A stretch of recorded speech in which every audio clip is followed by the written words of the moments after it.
welcome to the Indy Sport Show. My name is Zaahier Adams, and I've got the biggest man in South African cricket here. Sure. I don't know about that.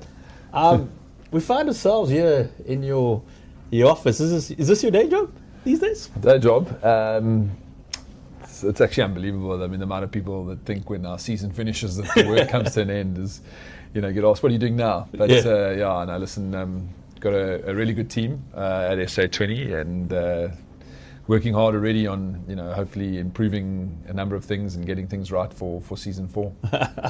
It's definitely something to look forward to. We get going very early this year. But there's a big thing happening in South African cricket in a couple of days. World Test Championship final, playing for the Golden Mace, something you know a little bit about. Yeah, I've been fortunate to get my hands on the mace a few times. The thing about the mace is it's to get there and get your hands on it, the amount of toil and hard work that goes into achieving that number one status in Test match cricket. Traveling the world, you've got to have a team that can handle pressure for 5 days, that can handle the mental state and perform, the skills consistently in many different conditions. So it's a reward of performance over a period of time, and it's great that South Africa are back in that place with the opportunity to get their hands on it. And before we go to the current lot, they're playing the arch enemy Australia, and you've had a few battles with them, and I'm going to take you back to the very first time you played them. It was your debut series, your big one. You came out there and there was a few words that were shared. And the Aussies weren't too happy that you went out in public and spoke about it. Was that just a tough initiation? Looks, I think a bit of innocence as well, naivety. I think for me, playing against that great Australian team, making my debut as a youngster, 21 years old, and then performing reasonably well, in a cauldron like that when it was so highly pressurised, the verbal, that attack, I think was still probably one of the better attacks I've probably ever played. Gillespie, Lee, Warren, McGrath, doesn't get better than that, does it? And Steve Waugh was still there, and that old school hard Australian style. And I think for me, just doing an interview afterwards, I was actually speaking out of excitement. And learned a valuable lesson because the reporter took advantage of it, and it became a big thing. A few years later, though, you're in charge of the side. You go back down there, and there's all the talk about brave cricket, and that's how you want to go. And you took a lot of the responsibility on yourself, as in you're going to front up to not only on the field but also off the field. Do you feel that is key when you face Australia? The captain has got to lead the way. Yeah, look, I think as you grow, you balance things, and at the time I think we were a team that probably wasn't good enough to go and win in Australia, and a lot of players going there for the first time. But it was a valuable lesson for me, that tour. I mean, in terms of that was my first experience of touring Australia. Yes, try to take a few things extra on my shoulders. We fought hard in that series. I mean, ultimately, I think lost 2-0. We had our opportunities in Sydney, but I think for me, a lot of valuable lessons that I took away that really, I guess, helped frame, us going back there in 08-09 and how we wanted to go about it, and building the type of team that can go there to be successful. What are the challenges you need to overcome? So a lot of hard lessons on that first tour that were tough, that ultimately, I guess, framed this future successes. And you talk about those future successes. It was 08-09, you finally climb Everest, you beat the Aussies on their home patch. The celebrations in Melbourne were extremely special. But what did that mean to you as a group to go there, and after all those years of South Africans waking up at 3 a.m. and all the hardship that has gone before? Yeah. I mean, winning at probably one of their most iconic stadiums, winning the series at the MCG. I mean, you start Boxing Day, you walk out there and you one up, and you're like, wow, this is just an incredible coliseum to perform in. And then winning for the first time in Australia, was just an amazing moment. And I had watched teams and been a part of a team that had gone there and suffered at the hands, heavily. And it's a hard tour. The media is tough. The crowds are tough. They're an incredible cricket nation. A lot of outstanding players. So it's a huge hurdle to overcome. And I think it was so important that South African cricket broke that barrier down in 08-09. And obviously, subsequently, what happened, Yeah, being the first side to win. Yeah, the exactly. times, First side, I think first South African side, and Yeah. but first international side Yes. in many years. Yes. And there's an image that I'll never forget of getting onto the team bus and Jacques Callis emotional and in tears because. For him it had been such a tough run, and now he'd overcome it. And there's JP Duminy bouncing on him in first ever tour, and he's like, "What's this all this stuff? What's this all about? What's the fuss about?" But yeah, just such great moments. Yeah. I remember though, upon your return, you came back with a cast. We were sitting, and you just launched your book as well at the time, and just at that moment, was that the turning point for South African cricket in terms of you've won in England, you won in Australia, and we're now a nation that can basically go anywhere in the world and be successful? Yeah, I mean, those were two huge steps for us, winning in England and winning in Australia. It hadn't been done. So, for that team in 08, 09. And I think the challenge that we had there is that we had that big moment of success and then we went through a phase, and then we had to really, build it again. And post that, I think we built probably one of the most successful teams in South African cricket history. I don't think we lost a tour away from home for 7 years. We had some outstanding performers. You went back in and that did it again in 2012. We did it again in 2012. Just on the bowling unit side, some incredible bowlers and a great attack. We had depth with Callis as an all-rounder, De Villiers performing all-rounder role, JP. But we also, I think, we had a batting unit where the majority of the guys averaged close to 50 or over 50.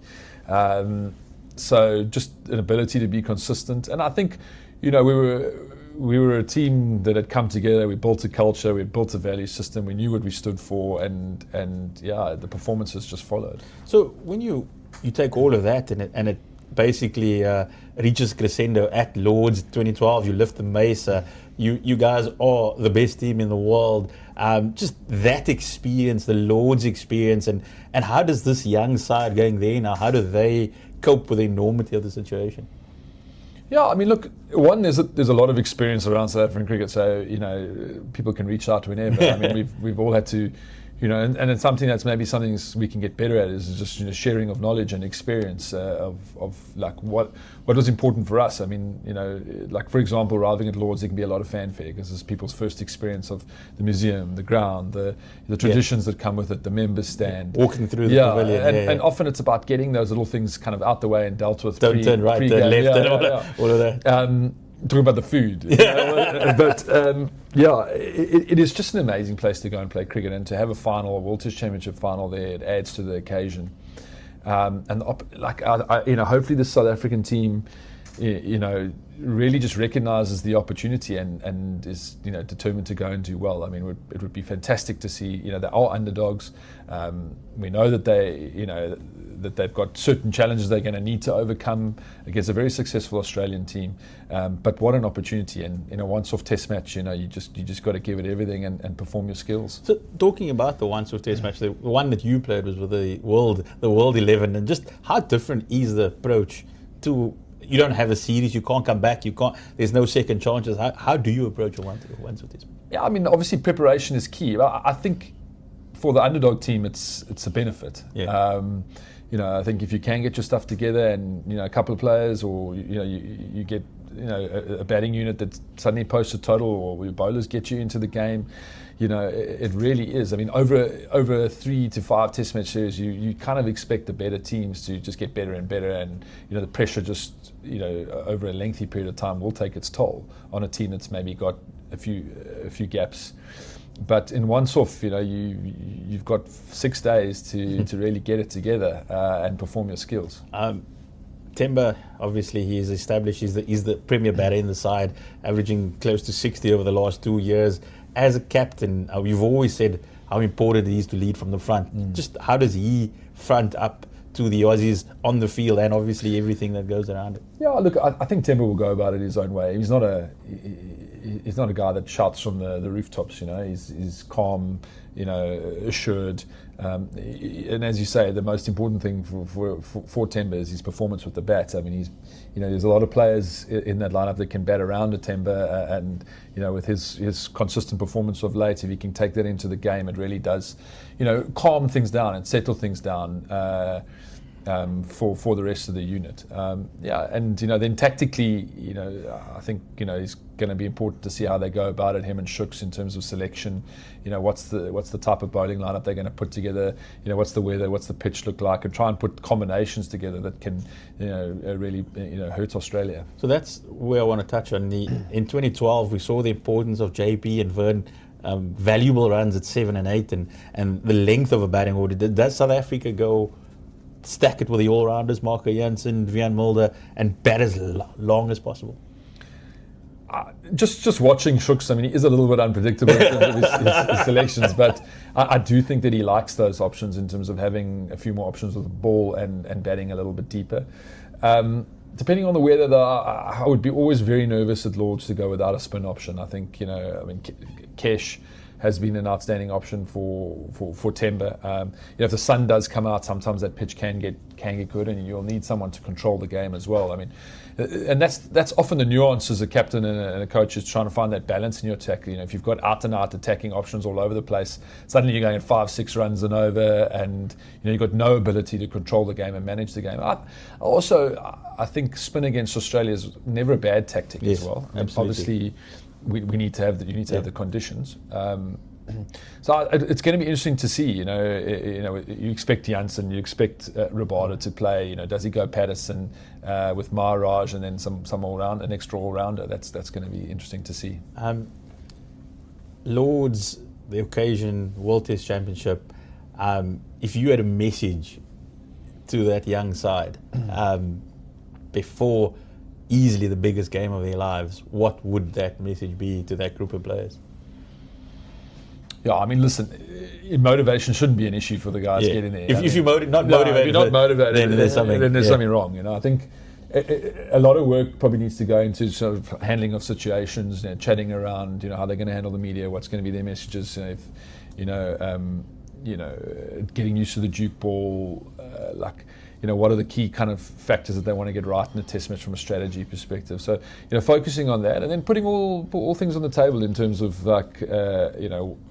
managing stuff. I think one of the great things about the team that we built is, you know, traveling to Australia, we actually built in things to deal, like, you know, for example, 6 hours in front of an Australian crowd can be quite heavy. You know, we used to sit in the change room and create a space where people shared what they went through in the day, you know, and it actually became one of our best parts of the tour. You know, we would sit at the end of the day and said, can't believe what I heard down at Fine Leg there at Bay 13. Or, and also it's also about sharing the load and sharing the pressure of the occasion that then allows you to then, you know, perform. But if I think back to 2003, I was a young captain, 22, and, you know, I actually found form in Arundel. Where they're playing warm up. I got 100 there. It was a nice pitch, and I got 100, and actually just I felt that confidence that I got from that bit of preparation really helped me feel good going into my first ever game as a young captain, and got a double 100 in the first game. So the preparation is going to be key for the guys and get their things right before they get that bus into London. Lastly, all the talk is about Kagiso Rabada. He is the catalyst. We've seen him countless times against Australia. It's something about the Aussies that gets him going.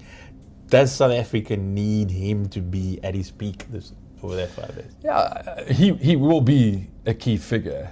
And, you know, for KG, yes, it's going to be leading from the front, taking the wicket, setting the standards. And he puts all the noise and everything puts all the noise, and, you know, yes, everyone's going to look to him to set the tone, but it's the people around him also that are going to get the best out of KG. You know, he's not going to be able to do it. You know, bowling in partnerships is key. You know, whether Jansen can back him up, if it's Patterson or whatever it is, if they pick up the load, it really will, you know, I think spur KG on. But yes, that first over with the ball, what you want from your premier fast bowler is to be really set the tone, you know, set the occasion, and let those Australian batters know, because we know also that their top order's not been settled. The top three, they're not sure. They've had a lot of changes in their top order as well. Yes, they've got some great batters. Big play around them. But Yeah. they're not so certain in that top order batting lineup as well. So what you hope is that a Janssen and a KG really takes advantage of that. Graeme, I know you're going to be there at Lords, and when they qualified, you said that you had a castle light for them. I'm sure you'll have a few if they do get over the line.